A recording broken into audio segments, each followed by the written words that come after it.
오늘 시편 39편은 다윗이 속이 타들어가는 상황에서 고백하는 내용입니다.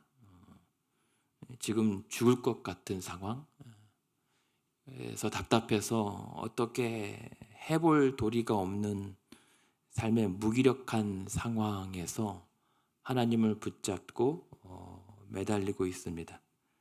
그리고 그러한 절박하고 무기력한 지경 끝에서야 본인이 어떤 존재인지를 깨닫고 참된 소망이 누구에게 있었는가, 어디에 있었는가를 확인하게 되는 과정입니다. 그런 것 같습니다. 오늘 우리가 그리스도인으로 살아가고 아침을 맞이하지만 눈 뜨자마자 처음 바라게 되는 욕망 혹은 소망이 그 소망이 과연 참된 것일까? 오늘 이 아침에 하나님 앞에 가지고 나온 구하는 이 기도 제목들이 정말 우리의 유일한 소망과 위로가 되는 것일까? 그 문제만 해결이 되고 그 상황만 나아지면 정말 내 인생은 괜찮아지는 걸까? 의심해 보게 됩니다. 그도 그럴 것이 오늘 이 성도 다윗이 뭐라고 얘기하냐면 2절, 3절에 보면 아무 말도 하지 못할 만큼 마음에 근심이 심하고 속이 뜨거워질 정도로 답답합니다. 어디에든 누구에든 속 시원하게 소리를 한번 지르고 싶은데 그러지도 못하고 오히려 1절 후반에 보면 내가 내 입에 재갈을 물리겠다라고 얘기합니다. 입을 자기 입으로 자기 손으로 봉하고 있는 거죠. 그만큼 답답합니다. 그런데 말 한마디조차 못하는 이 상황. 3절에 보면 내 마음이 내 속에서 뜨거워서 작은 소리로 읊조릴 때에 불이 붙는다라고 하는 말은 뭐냐면 읊조리다라고 하는 것은 묵상하다는 뜻입니다. 계속 생각하면 할수록 속이 타들어가요. 그래서 그럼에도 불구하고 그런 나의 속상함이나 나의 심경을 그렇게 토로하면 내 당장 앞에 있는 1절 중반에 악인이 그 얘기를 듣고 또 나를 욕할까 봐 한마디도 못하고 그래서 얘기하는 것이 3절 후반에 나의 혀로 말하기를 4절에 여호와여라고 그저 하나님 앞에 기도하고 있는 상황입니다. 그런데 이 성도의 상황이 오늘 이 아침에 저 여러분의 모습 같고 또 우리가 살아가는 낯설지는 않은 우리 인생의 적나라하고 무기력한 단면처럼 보입니다. 사람들에게 가장 가깝다라고 하는 가족 혹은 지인들에게 말하지 못하고 답답하고 속이 타들어가는데 그래서 하나님께 외에는 구할 데가 없고 말할 데가 없는 이 심경이 바로 오늘 성도의 절박함입니다. 그런데 이 속이 타들어가는 이 상황에서 다윗이 깨닫게 되는 진리가 있습니다. 그리고 확인하게 되는 진실들이 있습니다. 그래서 결국은 그러한 진실과 진리 가운데 얻게 되는 기도의 제목과 결단이 있습니다. 첫 번째, 이 성도의 다윗의 고백을 통해서 우리에게도 그와 같은 교훈과 적용이 있는 것은 무엇이냐면 우리가 알아야 할 것, 자각할 것이 있다는 사실입니다. 그것이 뭐냐면 4절에 보면 여호와여 나의 종말과 연한이 언제까지인지 알게 하사 내가 나의 연약함을 알게 하소서라고 하는 것입니다.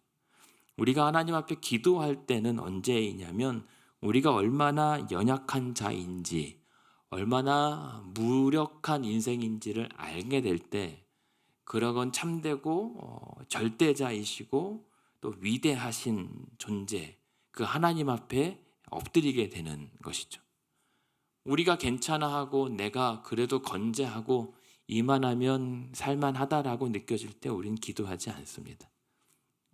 기도해도 들으셔도 좋고 뭐 안 들으시면 그만일 정도의 기도에 머물죠. 그러나 다윗은 지금 답답하고 이제 왜 살아야 되는지에 대한 허망함 속에서 하나님께 묻습니다. 하나님, 나의 종말과 연한은 언제까지입니까? 이 사실을 하나님만 아시는데 하나님, 나로 그 사실을 좀 알게 하여 주십시오. 무슨 말이냐면 하나님, 내가 얼마나 살 수 있겠습니까? 내가 정말 산다면 언제까지 어떻게 살 수 있겠습니까? 저는 모릅니다. 하나님은 아시지 않습니까? 이 사실을 나로 깨닫게 하여 주시옵소서. 왜냐하면 4절 후반에 왜 이것을 알고 싶어요? 내가 얼마나 연약한 존재인지를 좀 깨닫게 해달라는 구함입니다. 그만큼 우리 인생은 연약합니다. 그리고 우리가 생각한 것보다 훨씬 우리 삶은 짧고 공허합니다. 그런데도 우리는 이 사실을 몰라요. 그러나 그러한 사실을 하나님, 영원하신 하나님 앞에 서 있었을 때 나의 인생을 빗대었을 때야 우리의 인생이 얼마나 보잘것없고 얼마나 짧은지를 그제서야 자각하게 되는 거죠. 그조차도 보이지 않을 만큼 짧은데 그 짧은 것도 우리는 알 수 없다는 사실을 하나님께 인정하고 있어요. 그러면서 두 번째, 다윗은 하나님 앞에 확인받고 싶어요. 우리도 확인할 것이 있습니다. 그러한 짧고 연약한 인생이 하나님 앞에 세워졌을 때 5절에 보면 주께서 나의 날을 한 뼘 길이만큼 되게 하심에 나의 일생이 주 앞에는 없는 것 같사오며 사람은 그가 든든히 서 있는 때에도 진실로 모두가 허사뿐입니다. 셀라라고 얘기하는 거예요. 그런데 그 짧고 허망하고 약하디 약한 인생을 누가 그렇게 하셨나 보았더니 하나님께서 우리의 인생을 고작 그 길어봤자 한 뼘 길이만큼 되게 하셨다는 사실을 알게 됩니다. 충격적입니다. 하나님께서 우리를 사랑하여서 우리를 지으셨던 것이 분명할 텐데 그렇다면 그런 사랑하는 자들의 인생을 고작 그 정도밖에 되지 않도록 지으셨는가? 허탈합니다. 그러나 이 성도가 얘기하는 것은 그만큼 나의 날이 한 뼘 길이밖에 되지 않는다. 오히려 내 인생이 하나님 앞에 그런 삶을 대어보면 아예 없는 것처럼 미약하다라고 얘기합니다. 우리도 그 사실을 자주 확인하고 얘기합니다. 요즘엔 7, 80이 아니라 8, 90을 산다고 하잖아요. 80년, 90년 인생도 살아보면 정작 짧아 보이지만 그래도 사람 보기에는 결코 짧다고 할 수 있는 시간이 아니에요. 그럼에도 불구하고 8, 90 인생을 바라보며 우리가 항상 하는 얘기는 참 인생이 한순간이다 라고 얘기를 하게 되죠. 그런 것처럼 다윗도 그 하나님 앞에서는 나의 인생이 아예 보이지도 않을 정도로 아예 없는 것과 다름없다라고 얘기를 합니다. 심지어 5절 후반에 보면 우리가 공감이 되는 고백이 있는 게 뭐냐면 사람이 든든히 서 있는 때에도 사실은 하나님 앞에서 참 허사일 뿐이다라고 얘기합니다. 든든히 서 있을 때라고 하는 건 뭐냐면 건강해서 잘 나갈 때요. 막 뛰어다니고 날아다니고 예전에는 이거는 일도 아니었을 때처럼 그냥 누비고 다녔던 그 전성기조차 돌아보고 지나보니까 한낱 입김에 불과하다는 거죠. 언제 그런 때가 있었나 싶을 정도로 돌아보니 아무것도 아니었구나. 모두가 허사뿐이다라고 하는 것은 뭐냐면 전도서에서 나오는 헤벨이라고 하죠. 헛되고 헛되고 헛되미 헛되다라고 하는 한숨. 그렇게 치열하고 열심히 살아왔던 내 인생이 그렇게 한숨으로 사라질 만큼 허망하다라고 하는 사실을 확인하게 돼요. 그러면서 셀라라고 하는 이 단어는 음악적 용어라고 하는데 잠깐 쉼표나 정적이 흐르는 정도라고 생각하시면 돼요. 그러니까 이 말은 그렇게 자신의 인생을 돌아봤을 때 참 한숨으로 사라질 것만 있는 내 인생이구나 하고 정적을 갖게 되는 거예요.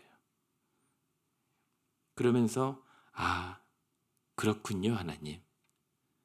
오늘도 그렇게 열심히 아둥바둥 죽을 똥말똥 그렇게 치열하게 열심히 하나님 앞에 살아서 하나님 나 잘했죠 라고 이렇게 칭찬받고 인정받고 싶은데 그러나 막상 하나님 앞에 서니까 내가 인정받을 건덕지가 없네요. 내 인생 자체가 아예 보이지 않을 만큼 참 헛되네요. 그렇습니다, 하나님. 하고 하나님을 우러르게 되는 상황입니다. 그런데 그것이 우리 인생입니다. 제가 그러한 인생으로 아니면 어떤 철학자들이 그런 얘기를 하는 것이 아니라 오늘 하나님의 말씀이 저와 여러분에게 오늘도 우리가 살아갈 인생이 그렇다라고 말씀을 하고 가르쳐 주세요. 그러면서 우리에게 주의해야 될 것을 세 번째로 가르쳐 주십니다. 뭐냐면 6절입니다.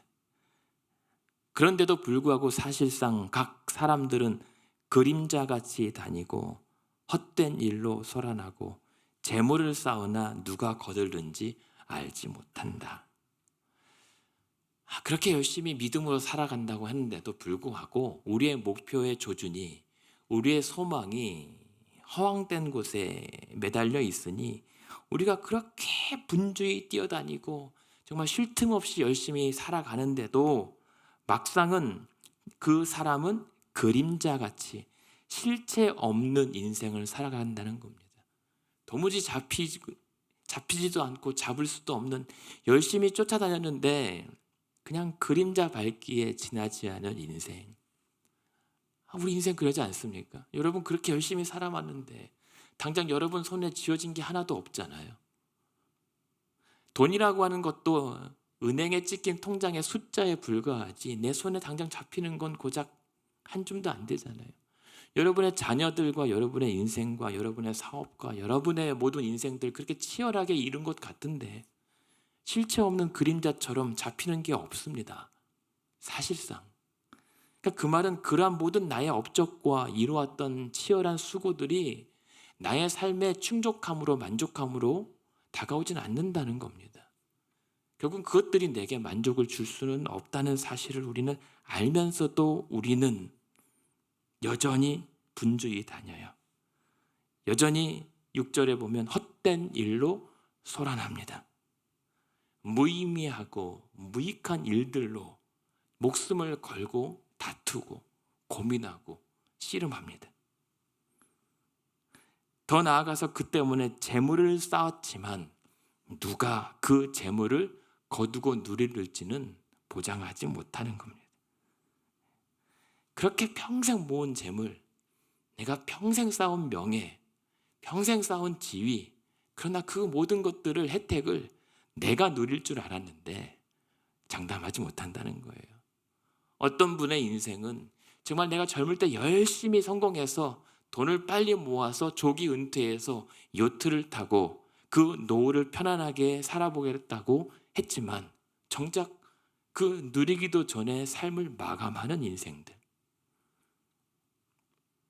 그게 우리의 인생, 한순간도 보장하지 못하는 인생이라고 말씀하는 거예요. 그럼에도 불구하고 우리는 그래도 살아야 하니까, 그래도 그 한 줌의 재물이라도 있어야 먹고 살 수 있으니까, 그래야 식구들을 먹여 살리고 자녀들을 양육하고 가족의 생계와 앞길을, 그래도 내가 힘이 빠져 나이 들었을 때 그래도 조금이라도 비축해 둬야 되기 때문에 그렇게 살아갑니다. 그럼에도 불구하고 그렇게 고생만 죽어라 하다 죽는 게 결국은 우리 삶의 단면입니다. 얼마나 더덥습니까? 얼마나 허무합니까? 여러분, 오늘 이 아침에 제가 이 말씀을 통해서 여러분에게 소망과 뭔가 위로가 아니라 허무함과 절망과 실망만 드리는 것 같아 송구하지만 그것이 저와 여러분이 오늘도 어제와 같이 달라지지 않는 살아내야 될 인생이라는 사실이에요. 우리는 이 사실을 잊어서는 안 됩니다. 우리는 그러한 존재, 그러한 인생이라는 사실. 근데 이 모든 것이 무엇 때문인지 아십니까? 다윗은 깨달아요. 이것이 다 죄의 결과라는 사실이요. 그렇게 살아도 항상 소망 가운데 충만할 수 있었던 우리 인생이었는데 그것이 결국 나의 모든 죄 때문에, 그에 대한 하나님의 심판 때문이라는 사실을 얘기해요. 그래서 8절 9절에 이렇게 얘기하죠. 하나님, 내가 오늘 이렇게 답답하고 속이 터들어가고 허망해하는 것은 내 앞에 있는 우매한 자들과 악인의 괴롭힘 때문이 아니라 8절 나를 모든 죄에서 건지시고 우매한 자에게서 욕을 당하지 않게 하시고 내가 잠잠하고 입을 열지 아니함은 주께서 이를 행하신 까닭입니다. 내가 1절에서 아무 말도 안 하고 답답해서 속이 타들어가지만 사람들 앞에 소리 지르지 않고 하나님께 간구한 것은 이것이 다 하나님이 행하신 일인 것을 알기 때문입니다. 죄의 결과 있고 죄로 인하여 우리 인생은 그렇게 허망할 수밖에 없는 이 이유를 알기 때문입니다 라고 얘기해요. 그래서 결국에는 하나님의 10절에 보면 주의 징벌을 나에게서 옮기소서 주의 손이 치심으로 내가 쇠망하였나이다. 주께서 죄악을 책망하사 사람을 징계하실 때에 그 영화로운 모든 인생의 것들을 좀모금같이 소멸하게 하시니 참으로 인생이란 모두 헛될 뿐입니다. 셀라라고 얘기합니다. 언제 깨달아요? 하나님의 징벌, 죄에 대한 심판 앞에서 내 인생의 끝을 맞이하는 종말과 내 삶의 연한이 다하는 그 죽음 앞에 섰을 때야 비로소 확인하게 되는 사실. 내가 건강하고 내가 부족함이 없고 사람 말로 잘 나갈 때는 하나님은 알지만 그만큼 절박하게 깨닫지 못하는 사실들을 이제 그러한 치열하고 나의 한계 앞에서 하나님 앞에 섰을 때 확인하게 되는 게 하나님, 내 인생이 정말 한편 남짓한 내 인생인데 그마저도 소망이 없습니다. 그리고 하나님께서 그 죄의 징벌, 죄에 대한 징벌로 우리를 책망하셨을 때 11절에 그 영화, 나에게 그리고 모든 사람들에게 정말 좋았고 유익했고 영광스러웠던 모든 것들을 한순간에 좀 먹은 것처럼 소멸시키실 것을 내가 미처 몰랐습니다. 오늘도 내가 그렇게 부지런히 뛰어다니는 그런 재물을 모으고 나의 모든 목표를 하나님의 영광을 위한답시고 세웠던 모든 나의 삶의 영화로운 것들이 한순간 죄의 심판으로 인하여 하나님 대손되시면 아무것도 아닐 그 사실을 알고도 외면해 왔습니다. 하나님, 참 인생이란 그렇게 헛될 뿐입니다. 하나님, 셀라 하면서 하나님, 이렇게 허망한 인생을 그렇다면 내가 오늘도 또 살아야 됩니까? 묻고 있는 거죠. 그러니까 우리는 죄로 인하여 결국에는 아무리 어떻게 살았다 한든 잘 살았든 못 살았든 결국은 한 지점에서는 똑같이 한숨으로 사라질 수밖에 없는 소망이 없는 인생입니다. 하나님, 어찌하면 좋겠습니까? 라고 기도하는 겁니다.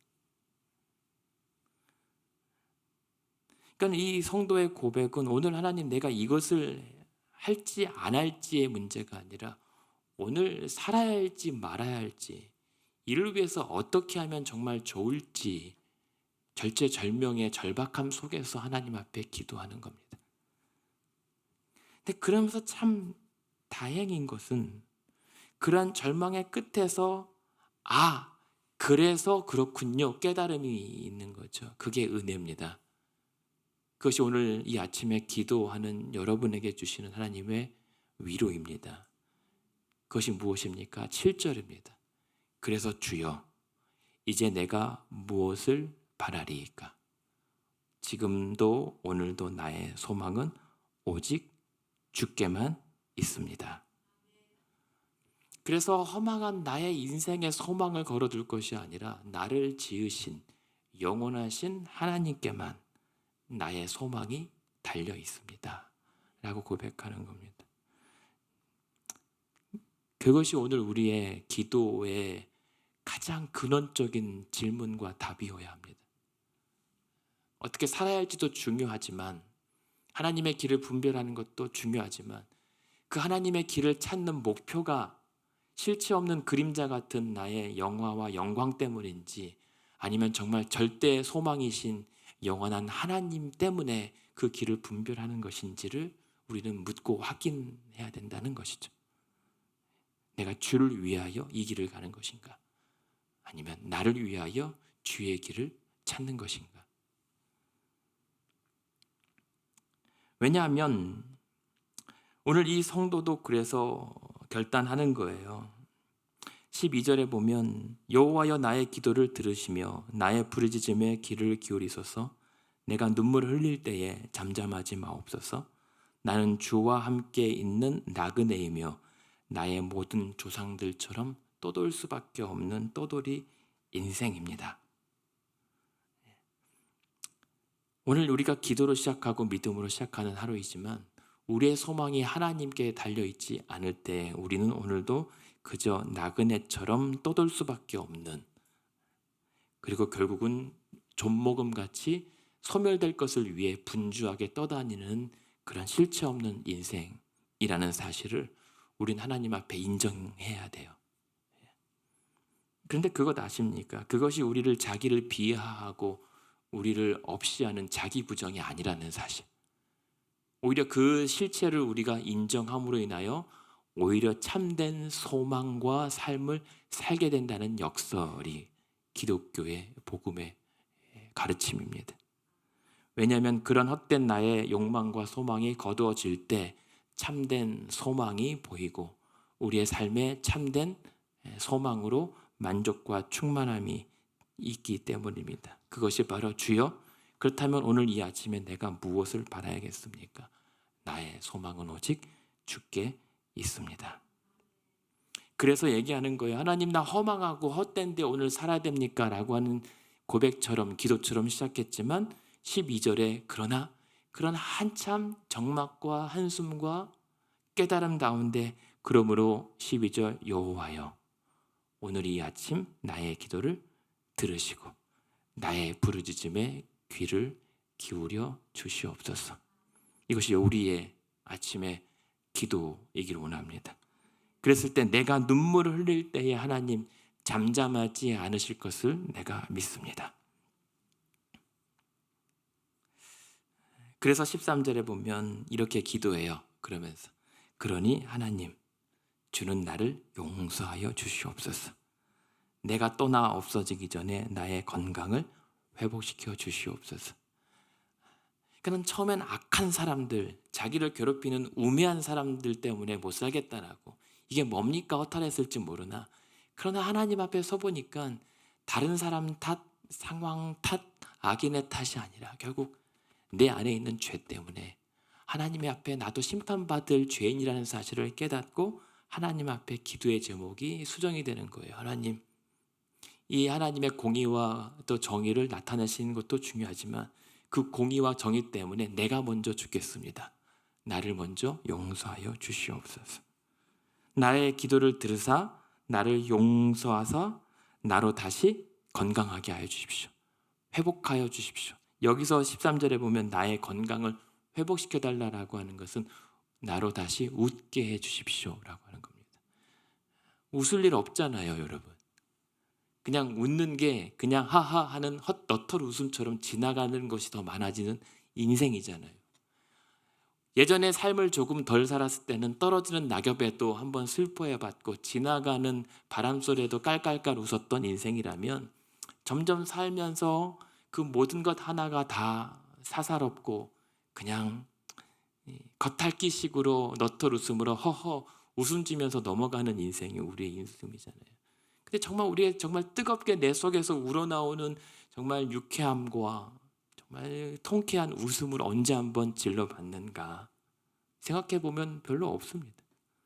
자녀들, 가정들 뭐 이런저런 얘기도 있지만 가장 우리가 진실되게 웃어볼 때가 언젠가요? 나의 삶의 문제가 해결됐을 때, 내가 처절하게 누워 몸부림쳤던 그 고통에서 잠시 놓였을 때, 그제서야 소리가 나지 않더라도 내 영혼의 심중의 기쁨에서 하나님 앞에 감사하며 웃게 되는 거죠. 그게 우리의 인생이에요.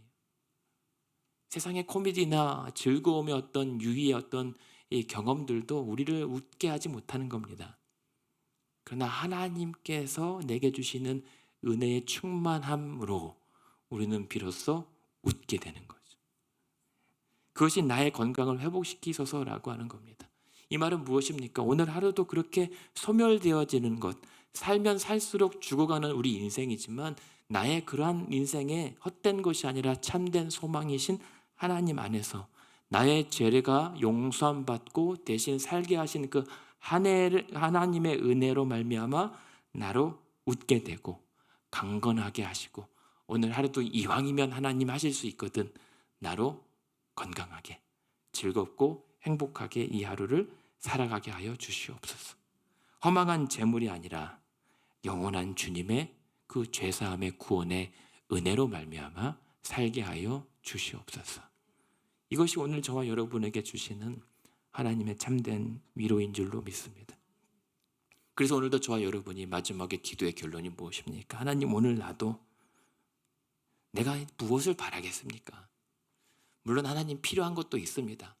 그래서 건강도 주시고 오늘 살아야 될 더도 말고 덜도 말고 족한 은혜로 공급하여 주신 재물도 필요합니다. 그러나 그것이 나의 소망이 될 수는 없습니다. 나의 소망은 오직 주께 있습니다. 하나님께 소망을 걸어두는 아침 되기를 원합니다. 그리고 그런 우리의 허망한 인생에 주님께 소망을 둔다는 것은 결국 우리가 무엇을 고백하며 살아가는 겁니까? 우리의 허망한 인생을 영생을, 영원한 생명을 얻게 살게 하신 그 그리스도의 은혜를 붙잡고 사는 거예요. 그것이 주를 위해 사는 겁니다. 우리가 주를 위해 산다고 했을 때 주님께 우리가 뭐 대단한 것 해드릴 수 있는 것 없습니다. 우리는 착각하면 안 됩니다. 우리가 어떠한 높음과 귀함으로도 하나님의 그 완벽한 영광 안에 우리가 더 거둘 것도 없고 그 주님께서 완벽하게 십자가에서 치러주신 그 구원의 은혜에 우리가 무엇을 갚아드릴 수 있는 것 하나 없습니다. 그저 그러한 은혜 앞에 우리가 할 수 있다는 것, 그런 허망한 인생이 주께 소망을 되어드리고 우리가 주를 위하여 산다라고 하는 것은 이 한 가지예요. 예수님께서 우리에게 가르쳐줬던 것처럼 나는 부활이요 생명이니 나를 믿는 자는 죽어도 살겠고 무릇 살아서 믿는 자는 영원히 죽지 아니하리니 네가 이것을 믿느냐? 라고 오늘 물으실 때 주여 그러하여다. 주님은 그리스도시요 세상에 오시는 하나님의 아들이신 줄을 내가 믿습니다. 이 믿음으로 살아가는 거예요. 이게 우리에게 유일한 위로와 소망이 된다는 사실입니다.